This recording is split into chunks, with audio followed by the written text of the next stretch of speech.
গোপনে বার্সেলোনার নতুন মাঠ পরিদর্শন করেছেন লিওনেল মেসি। শুধু তাই নয়, মেসি নিজেই বলছেন শুধু বিদায় বলতে নয়, খেলোয়াড় হিসেবেই এই মাঠে ফিরতে চাই আমি।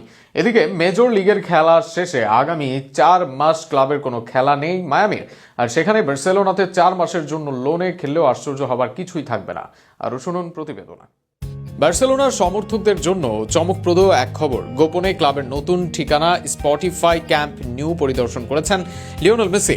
সামাজিক যোগাযোগ মাধ্যমে ছড়িয়ে পড়া ছবি দেখে বিস্ময় প্রকাশ করছেন অনেকেই। জানা যায়, গত রাতে আর্জেন্টাইন তারকা নীরবে উপস্থিত ছিলেন বার্সেলোনার নতুন স্টেডিয়ামে। মেসি নিজেও জানিয়েছেন আবেগ ঘন বার্তা, যেখানে বার্সায় আবারও খেলার স্বপ্ন দেখছেন তিনি। মেসি বলেন, আমি আশা করি এখানে ফিরে আসব, শুধু বিদায় জানাতে নয়, খেলোয়াড় হিসেবেও ফিরতে চাই। এই বক্তব্য মুহূর্তে বার্সা ভক্তদের হৃদয়ে নতুন আশার সঞ্চার করেছে। যদিও মেসি লাপোর্তা ম্যানেজমেন্টের অধীনে আবার খেলতে রাজি হবেন কিনা তা নিয়ে প্রশ্ন থেকেই যায়।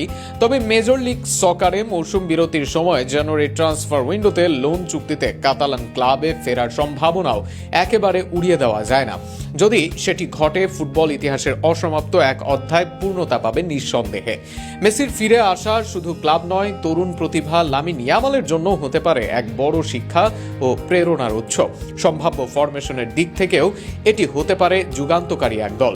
সামনে লামিন, লেভানডস্কি, রাফিনিয়া বা রাশফোর্ড এবং নাম্বার 10 ভূমিকায় মেসি, এমন সমন্বয়ে তৈরি হতে পারে ভয়ঙ্কর এক আক্রমণ ভাগ। মিডফিল্ডে ফ্রেঙ্ক ডি ইয়াং ও পেদ্রির কেমিস্ট্রি সবারই জানা। পেদ্রি মেসির সামান্য নিচে খেললে রক্ষণে ভারসাম্য থাকবে, আর ফেরমিন লোপেজ হতে পারেন কার্যকর সুপার সাব।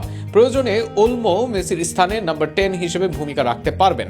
সব মিলিয়ে মেসির সম্ভাব্য ফেরা কেবল এক ইমোশনাল প্রত্যাবর্তন নয়, এটি হতে পারে ফুটবল ইতিহাসের এক অনন্য অধ্যায়ের সূচনা। বার্সা ভক্তরা তাই এখন অপেক্ষায় 2-2 4 মেলানোর।